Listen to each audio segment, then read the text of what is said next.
Have you ever looked around and felt like everyone else is moving forward, while you're standing completely still? A friend buys a house, a classmate gets married, a coworker gets promoted for work you did too, and you sit there, quietly, wondering what's wrong with you. But what if nothing is wrong with you at all? What if the feeling of being left behind has nothing to do with your life, and everything to do with the way you're looking at it?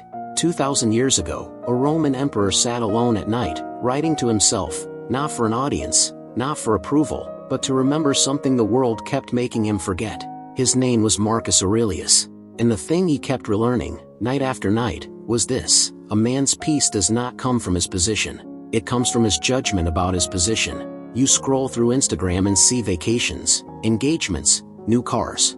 You scroll through LinkedIn and see promotions announced in perfect paragraphs.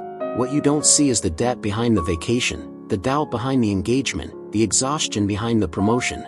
You are comparing your unfinished chapter to someone else's highlight reel and calling the difference failure. Epictetus, a man born into slavery who became one of Rome's great teachers, built his entire philosophy on a single distinction: some things are within our control, and some things are not. Our opinions, our choices, our effort, these are ours. Other people's timelines, other people's luck, other people's applause, these were never ours to measure ourselves against.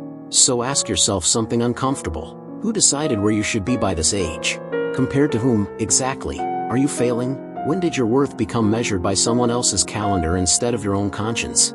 Think about the drive home after work, the quiet 10 minutes where the radio's off and the questions get loud. Why does nothing seem to change? Or standing on a crowded subway, surrounded by strangers, wondering if everyone else has life figured out except you. Seneca warned about this exact ache. In his letters, he observed that people are careful with their money but reckless with their time, spending years comparing, envying, waiting, as if life were endless. It isn't, and the years spent measuring yourself against others are years you don't get back. Here is the quiet cruelty of comparison. It doesn't just steal your peace, it steals your ability to see your own progress. The person obsessing over a neighbor's harvest never learns to tend their own field. Would Marcus Aurelius, ruling an empire, competing with no one, have paused to envy another man's path? He understood that nature gave every living thing its own season. An oak does not rush, a vine does not apologize for blooming after the rose. If tomorrow every social media app disappeared, no more feeds, no more updates, no more quiet math comparing your life to a stranger's,